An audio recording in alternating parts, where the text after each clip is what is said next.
नमस्कार दोस्तों। हम लोग इस वीडियो में उपन्यास देख रहे हैं। गद्य साहित्य के अंतर्गत जो बड़ी विधा है उपन्यास, उसे देख रहे हैं। इससे पहले हम लोग राधाकांत को देखे हैं पिछले वीडियो में। अब यहाँ से हम लोग आगे देखेंगे मन्नन द्विवेदी गजपुरी। एक हमारे लेखक हैं मन्नन द्विवेदी गजपुरी। ठीक है, थोड़ा सा मैं वीडियो को बड़ा कर देता हूँ। ठीक, मन्नन द्विवेदी गजपुरी, इनकी एक इनका उपन्यास है राम लाल 1917 में आता है। मन्नन द्विवेदी गजपुरी का उपन्यास है राम लाल। इसमें पुलिस, इसकी स्टोरी है कि इसमें पुलिस और पटवारी और पोस्टमैन और भगत साहूकार सभी का बड़ा सजीव और व्यंग्यपूर्ण चित्रण है। इन सभी का बड़ा सजीव चित्रण मिलता है और व्यंग्यपूर्ण चित्रण किया गया है। इसमें गांव से संबंधित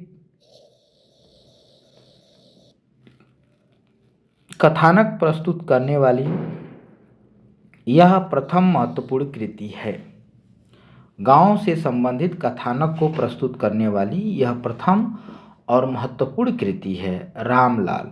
इसमें पुलिस, पटवारी, पोस्टमैन, भगत साहूकार इत्यादि इत्यादि का व्यंग्यपूर्ण चित्रण है भ्रष्टाचार के खिलाफ। ठीक है। और इनका दूसरा एक उपन्यास है कल्याणी। कल्याणी आप जान रहे होंगे, एक उपन्यास है जैनेन्द्र का। और यहाँ भी इनका उपन्यास है मन्नन द्विवेदी गजपुरी का। लोचन प्रसाद पांडे अगले हमारे लेखक हैं, लोचन प्रसाद पांडे। इनका उपन्यास है दो मित्र 1906। एक इम्पोर्टेंस नहीं है। ठीक है। अब आते हैं ऐतिहासिक उपन्यास और उपन्यासकार को देखेंगे। इसमें आते हैं प्रेमचंद से पहले के जो उपन्यास, इसमें कौन कौन से इतिहासकार आएंगे उनको देखेंगे। तो प्रेमचंद्र पूर्व युग 1877 से 1918 ईस्वी चलता है। इसमें अच्छे ऐतिहासिक उपन्यासों का अभाव है। सबसे पहले तो जान लीजिए कि एक अच्छे ऐतिहासिक उपन्यास इसमें नहीं लिखे गए हैं। तो अच्छे ऐतिहासिक उपन्यासों का अभाव है। वैसे तो ऐतिहासिक उपन्यास लिखे गए लेकिन अच्छे उपन्यास नहीं लिखे गए। श्री किशोरीलाल गोस्वामी हैं जो ऐतिहासिक उपन्यासकार माने जाते हैं। गंगा प्रसाद गुप्त हैं जो ऐतिहासिक उपन्यासकार माने जाते हैं। जयराम दास गुप्त हैं, इन्हें भी ऐतिहासिक उपन्यास माना जाता है। मथुरा प्रसाद शर्मा हैं, ये भी ऐतिहासिक उपन्यासकार हैं। बलदेव प्रसाद मिश्र हैं, बाबू ब्रजनंदन सहाय हैं। और मिश्र बंधुओं ने इस दिशा में यथासाध्य महत्वपूर्ण कार्य किया है। ठीक है। तो ये सारे कवि जो है, सारे लेखक जो है ऐतिहासिक उपन्यास की दिशा में जो है, इस दिशा में यथासाध्य मैंने अच्छा काम, महत्वपूर्ण काम किया है। ऐतिहासिक उपन्यास लिखे हैं पर अच्छे ऐतिहासिक उपन्यास यहाँ नहीं मिलते हैं। प्रेमचंद से पहले जो है अच्छे ऐतिहासिक उपन्यास नहीं मिलते हैं, इसका यहाँ अभाव है। तो सबसे पहले हम देखेंगे किशोरीलाल गोस्वामी को। किसे देखेंगे? किशोरीलाल गोस्वामी को। इनका प्रमुख उपन्यास देखते हैं। पहला उपन्यास है तारा व छात्रकुल कमलिनी। ये 1902 में आता है उपन्यास। इसकी स्टोरी क्या है? इसमें जोधपुर के महाराज गज सिंह हैं। जोधपुर के महाराज कौन हैं? गज सिंह। उनके ज्येष्ठ पुत्र हैं अमर सिंह। गज सिंह के जो पुत्र हैं वो हैं, गज सिंह के जो पुत्र हैं वो हैं अमर सिंह। और अमर सिंह की पुत्री है तारा। उसी की कहानी इसमें कही गई है। किसकी? तारा की। गज सिंह के पुत्र अमर सिंह की पुत्री तारा की कहानी इसमें वर्णित है। तारा का ब्याह उदयपुर के युवराज राजा राज सिंह के साथ होता है। उदयपुर के युवराज राज सिंह के साथ इनका विवाह तारा का होता है। निश्चित हो चुका था, होता नहीं है, निश्चित हुआ था।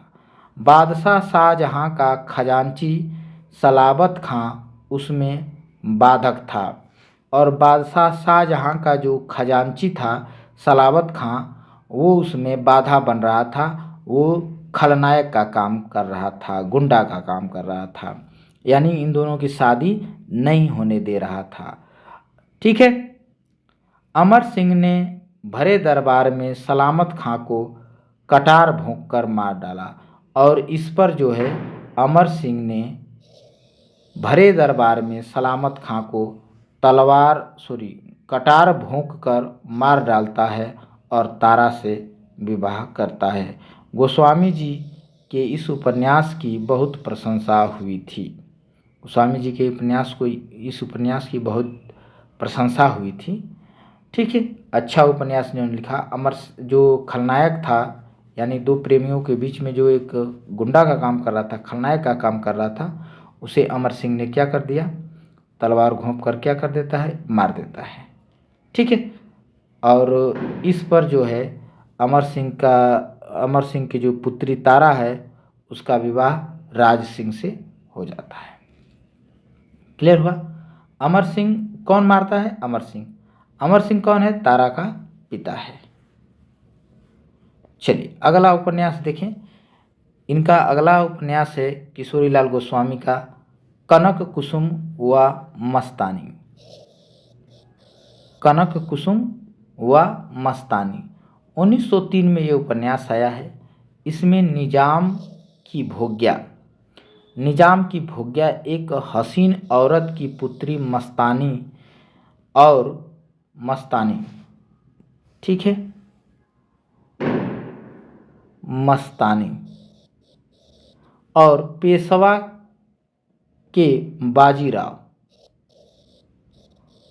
बाजीराव के प्रणय की रोमांसपूर्ण कहानी वर्णित है। इन दोनों की जो है प्रणय विवाह की रोमांसपूर्ण कहानी वर्णित है। कनक कुसुम व मस्तानी और बाजीराव मस्तानी की स्टोरी है, प्रेम कहानी इसमें वर्णित है। ठीक है। अगला उपन्यास है सुल्ताना राजिया बेगम व रंग महल में हलाहल। ये 1904 में उपन्यास लिखा गया है। इस उपन्यास में सुल्ताना राजिया, ठीक है, सुल्ताना राजिया और उसके अस्तबल के दरोगा हफ्सी, राजिया सुल्तान के अस्तबल मतलब जहाँ घोड़े रखे जाते हैं, बांधे जाते हैं, तो अस्तबल का एक दरोगा है हवसी याकूत। इन दोनों की सुल्ताना राजिया और हवसी याकूत की प्रेम कथा है और उसका दुर्भाग्यपूर्ण अंत वर्णित है। और ऊपर से जो है इनका जो प्रेम कहानी जो है ज़्यादा दिन तक नहीं चल पाती है, और इसलिए जो है इस कहानी का अंत जो है दुर्भाग्यपूर्ण होता है। ठीक है, बड़ा कष्टमय होता है। चौथा उपन्यास है हृदय हारणी व आदर्श रमणी। यह उपन्यास आया है 1904 ईस्वी में। इसकी स्टोरी क्या है? इसमें इसमें जो चित्रित है वो रंगपुर बंगाल प्रांत के अंतर्गत आता है। रंगपुर किसके अंतर्गत आता है? तो बंगाल के अंतर्गत आता है। ठीक है, बंगाल के अंतर्गत आता है। तो रंगपुर के कुमार नरेंद्र सिंह और कृष्णनगर की राजकन्या कुसुम कुमारी। राजकन्या कौन है? कुसुम कुमारी है। ठीक है। राजकन्या कौन? नरेंद्र सिंह और कुसुम कुमारी के साहस, धैर्य और प्रेम की कथा इसमें कही गई है। नरेंद्र सिंह और कुसुम कुमारी के साहस का और धैर्य का और प्रेम की स्टोरी इसमें वर्णित है। इस कथा के माध्यम से लेखक ने नवाब सिराजुद्दौला कालीन अव्यवस्थित और क्षुब्ध बंगाल का चित्र उपस्थित किया है। अब इस स्टोरी के माध्यम से लेखक जो है सिराजुद्दौला के समय की स्थिति और क्षुब्ध बंगाल, कैसे बंगाल जो है सिराजुद्दौला से जो है नाराज था, उसका चित्र उपस्थित किया गया है। ठीक है। लवंगलता व आदर्श बाला, अगला इनका उपन्यास आता है लवंगलता व आदर्श बाला। ये भी 1904 में आया है।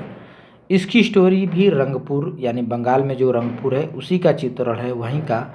कुमार नरेंद्र सिंह, जो उसमें कुमार नरेंद्र सिंह है, ठीक है, कुमार नरेंद्र सिंह की बहन है लवंगलता,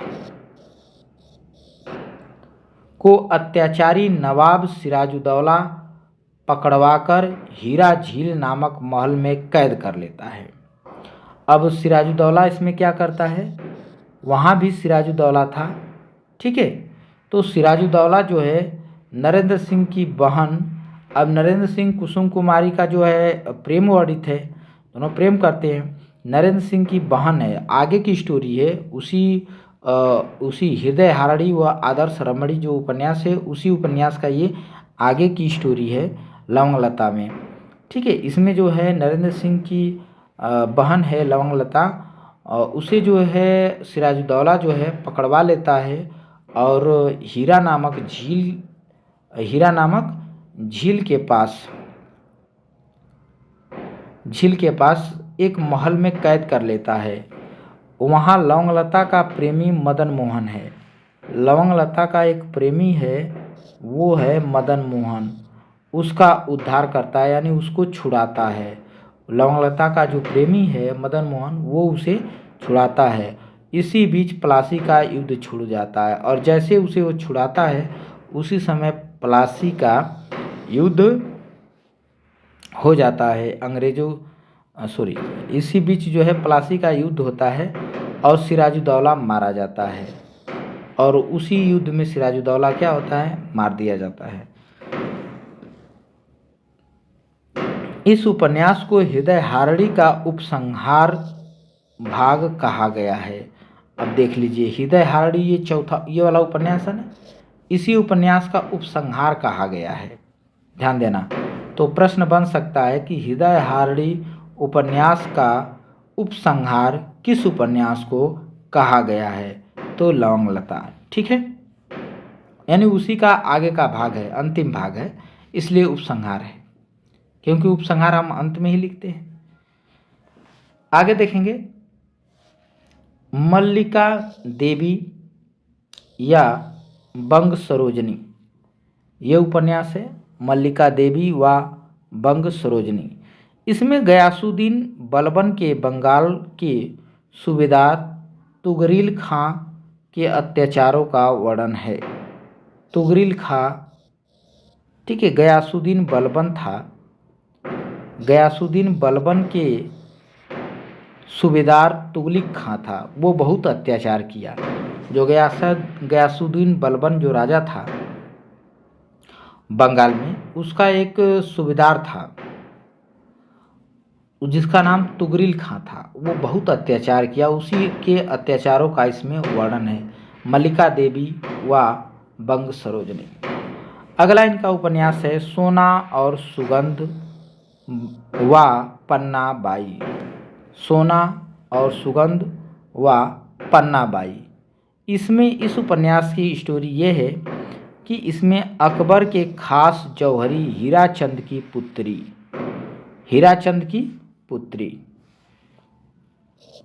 अकबर के जौहरी हैं, खास जौहरी हैं, ठीक है, उनकी पुत्री है एक पन्ना और उसके प्रेमी मानिक है, इन्हीं की कहानी कही गई है।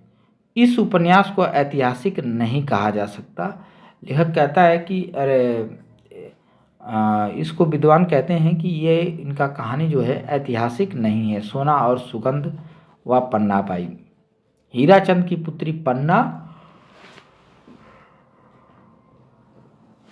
और पन्ना का जो प्रेमी है मानिक, ठीक है, उन्हीं की कहानी एक इसमें कही गई है।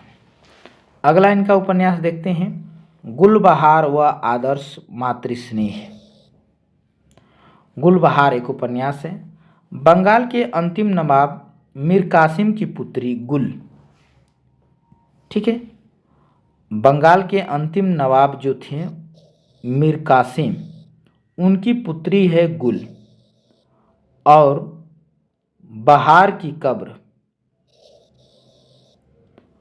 क्लाइव की डायरी तथा जनश्रुतियों से प्राप्त हुई। क्लाइव के ने नवाब मीर कासिम के पुत्र बहार और पुत्री गुल को निर्दयतापूर्वक मरवा डाला है। तो मीर कासिम की पुत्री गुल है और पुत्र बहार, यहाँ पुत्र लिखना था छूट गया है, ठीक है, पुत्र बहार की कब्र का वर्णन किया गया है। क्लाइव की डायरी में इसका वर्णन है। जनश्रुति से प्राप्त होता है कि लोग कहते हैं कि क्लाइव ने जो है मीर कासिम के पुत्र और पुत्री यानी पुत्र बहार और पुत्री गुल को जो है बड़ी निर्दयतापूर्वक मरवा डाला था। इसके बाद ही उसे इंग्लैंड से अपने पुत्र और पुत्री की मृत्यु की सूचना मिलती है। और जैसे यहाँ जो है इसके पुत्र और पुत्री को मरवा देता है, ठीक है, तो मीर कासिम को जो है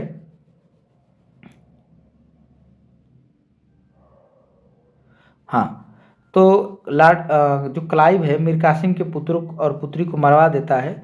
तो क्लाइव के बाद में जो है क्लाइव के भी पुत्र और पुत्री को मार दिया जाता है, उसकी भी मृत्यु हो जाती है। उसकी सूचना जो है इंग्लैंड से उसे मिलती है। लेखक ने इस कहानी के माध्यम से काल की महिमा का प्रतिपादन किया गया है कि समय जो है सबका आता है। आप अगर गलत करते हैं तो आपके साथ भी गलत होता है, ठीक है। तो जब क्लाइव जो है मीर कासिम के पुत्र और पुत्री को मरवा दिया तो क्लाइव के भी पुत्र और पुत्री के मारे जाने की खबर जो है इंग्लैंड से उसे मिल जाती है। अब देखेंगे लखनऊ की कब्र या शाही महल सारा, ये एक उपन्यास है इनका। इस उपन्यास की स्टोरी क्या है कि इसमें लखनऊ के नवाबी जो महल है उसका वैभव विलास की विस्तृत कथा इसमें कही गई है, चित्रित की गई है। यह कृति बादशाह के गुप्त चरित्र नामक किसी अंग्रेजी पुस्तक के आधार पर लिखी गई है। लेखक की दृष्टि में नवाबी महल का विलास ही लखनऊ के नवाबों के लिए कब्र बन गया। लेखक ये बताना चाहता है कि नवाबी महल का विलास लखनऊ के नवाबों के लिए कब्र बन गया, इसीलिए उपन्यास का नाम लखनऊ की कब्र व शाही महल सारा रखा गया है, ठीक है।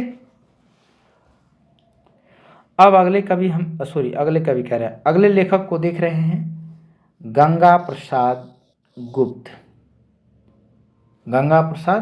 गुप्त। इनका देखें उपन्यास है नूरजहां, 1902 में आता है। वीर पत्नी 1903 में आता है। कुमार सिंह सेनापति 1903 में ये भी आता है। और हमीद ये भी 1903 में आता है। तो ये बहुत छोटे छोटे उपन्यास लिखे हैं और ये सभी ऐतिहासिक उपन्यास हैं, ठीक है, गंगा प्रसाद गुप्त के। अगले लेखक हैं जयराम दास गुप्त। कौन है? जयराम दास गुप्त। इनका उपन्यास है कश्मीर पतन, रंग में भंग, माया रानी, नवाबी परिस्तान व वाजिद अली शाह। एक इनका उपन्यास है 1909 में आता है। तो इसको मैं मोस्ट कर देता हूँ अगर इनमें से देखा जाए। चूँकि प्रश्न तो नहीं बना है लेकिन अच्छा उपन्यास माना जाता है। नवाबी परिस्तान व वाजिद अली शाह जयराम दास गुप्त का है। और उपन्यास है इनके कलावती और मलका चांद बीबी।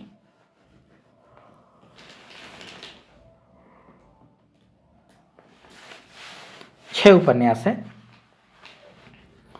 अगले उपन्यासकार है मथुरा प्रसाद शर्मा। इनका उपन्यास है नूरजहां बेगम व जहांगीर। नूरजहां बेगम व जहांगीर।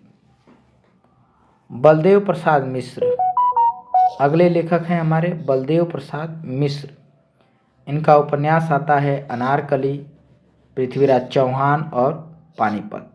तो इन लोगों का कुछ खास उपन्यास नहीं है, ठीक है।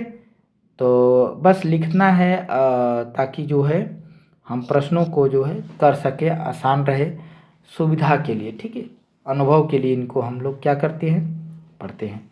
अब देखिए एक उपन्यासकार हैं ब्रजनंदन सहाय। इनका उपन्यास है लालचीन। लालचीन इम्पोर्टेंस है, प्रश्न बना है, ठीक है। तो मैं लिख देता हूँ मोस्ट, मोस्ट, ठीक है। इस उपन्यास में तुर्की गुलामों के सरदार, इस उपन्यास में तुर्की गुलामों के सरदार तुगलचीन। तुर्की गुलामों के सरदार कौन हैं? तुगलचीन। और दक्षिण के शासक गयासुद्दीन। ये दोनों के संघर्ष होते हैं, लड़ाई होती हैं। उन्हीं लड़ाइयों का जो है कहानी कही गई है। तुगलचीन को ही उपन्यासकार ने लालचीन कहा है। तो ये प्रश्न बन सकता है कि लालचीन उपन्यास में लालचीन किसे कहा गया है? तुगलचीन को ही कहा गया है, ठीक है। मोस्ट, तुगलचीन को ही लालचीन कहा गया है। आगे देखते हैं। अगले हमारे लेखक हैं मिश्र बंधु। इनका वीरमणि है, ठीक है। वीरमणि पूछा नहीं गया है।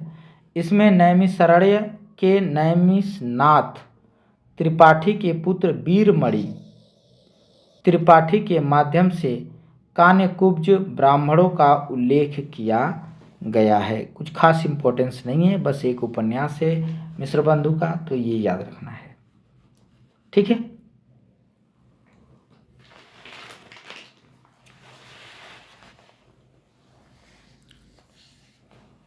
तो ऐतिहासिक उपन्यास हमारे समाप्त हुए।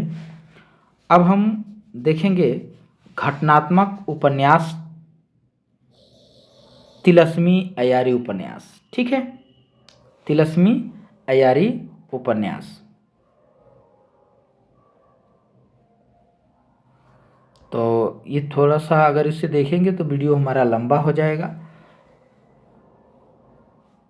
ठीक है।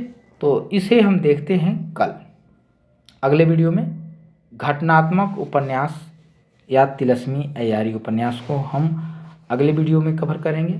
इस वीडियो में बस इतना ही। आप सभी लोगों को जुड़े रहने के लिए बहुत बहुत धन्यवाद।